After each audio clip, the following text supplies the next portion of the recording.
The other day, I saw a couple of video clippings of sadhus living on the snow clad Himalayas.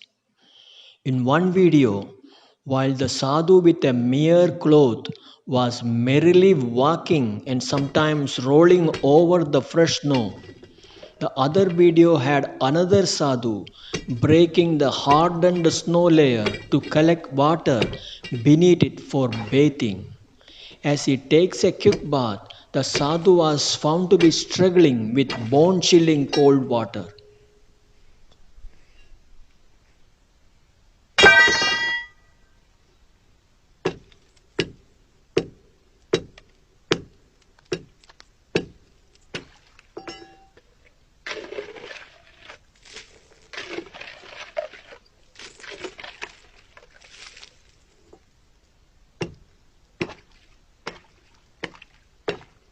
Her her Gange her her Mahadev.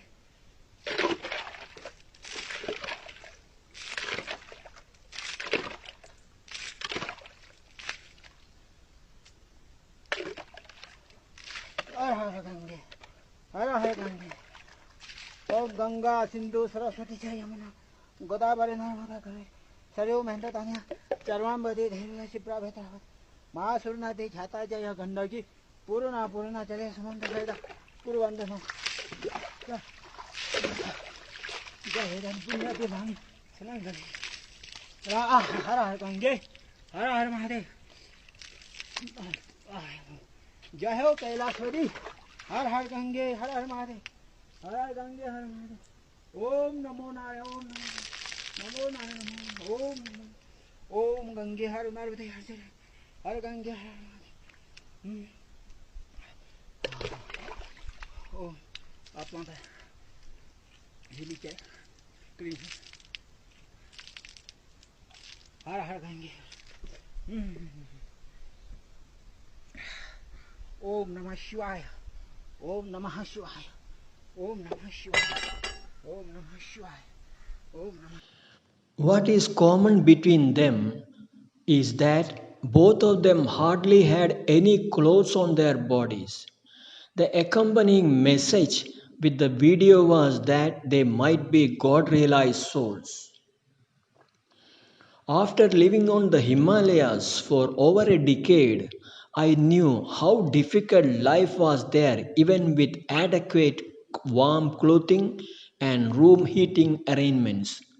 No doubt, spending a few days as a part of holidaying in such places with proper clothes and a good place to stay will always be a wonderful experience to cherish lifelong.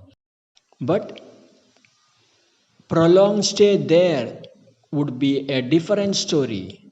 Therefore, I was sure that those two sadhus must have acquired some special skills that helped them to resist the extreme cold climate.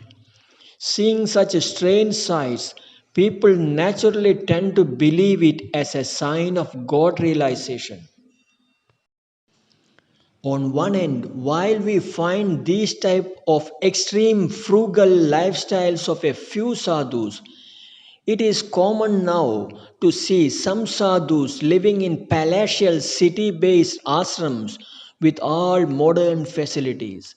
A good number of them seems to have perfected a business model of their spiritual activities with no capital investment.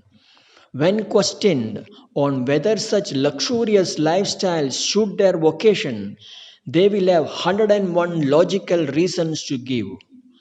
Their in house resourceful PRO come spy team work overtime to ensure that their guru's captive followers are made to believe a couple of things: that their guru is a God realized person, that he is an incarnation of God, that he is all knowing, all prevailing, all powerful, that he has the power of creation, sustenance, and destruction of the universe.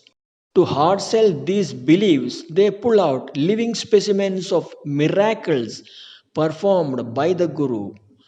With none to cross check such tall claims, the followers swell in number in no time, enriching the ashrams manifold.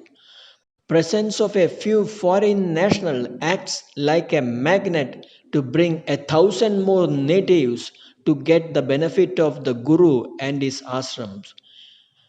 And the spiritual business continues. Only when the God realized sadhu get convicted by the court in civil or criminal cases do the followers get shaken out of their illusions. In between these two extreme categories, we have a huge number of sadhus living either in ordinary ashrams or just roaming around unknown to many. Closely observing all these categories of sadhus, Swami Vivekananda had this to say: of all persons renouncing the world, 80% are hypocrites, 15% are mad, and only the rest are the genuine sadhus. Surprisingly, this formula fits not only to the world of the sadhus but to all students to householders, daily laborer to the CEO of the multinational companies, dictators to the politicians, etc. Perhaps scared of the prospect of that formula used to evaluate them, the publishers of complete works of Vivekananda removed that quotation from the editions brought out since 1973. Yet the question that need to be addressed is: who is a God realized person? How to recognize him? How does he live? How does he interact with the people around? What does he do for a living? Etc. Surprisingly, the same questions were raised in the year 5561 BC by Arjuna to Sri Krishna just when the Mahabharata war was about to begin. स्थितप्रज्ञस्य का भाषा समाधिस्तस्य केशव स्थितधि किं प्रभाषेत किमासीत वृजेत किम्. Arjuna asks Sri Krishna, what is the sign of a God realized person, stable minded person? How does he speak? How does he sit? How does he walk? In reply to it, Sri Krishna gave a detailed checklist of Sthita Prajna Lashanas, that is, signs of a realized person or stabilized personality. It is documented in the Bhagavad Gita, one of the three important scriptures of Sanatana Dharma. Thus, starting from chapter 2 of Bhagavad Gita, we find verifiable checklist of God realized personality. Arjuna's question was about mental and physical signs of God realized person, that is, man of stabilized personality. In reply, Sri Krishna pinpoints the primary sign of such a person and then follows it up with secondary signs. Sri Krishna then addresses the issues in depth by pointing out the root cause of the problem in life and its secondary effects manifested in day to day life. He substantiates it with common life situations where the impact of not resolving or successfully resolving the root cause of the problem could be found. In short, the great teacher in Sri Krishna points out the mental and physical signs of a stabilized person, lays down the roadmap of reaching that stage without trying to reinvent the cycle, point out the signboards for the sake of those traveling towards it so that they can avoid the pitfalls of earlier travelers. That checklist gets repeated in subsequent chapters to reinforce the message. It is given by Sri Krishna himself and as such can be safely used either for self assessment or that of others.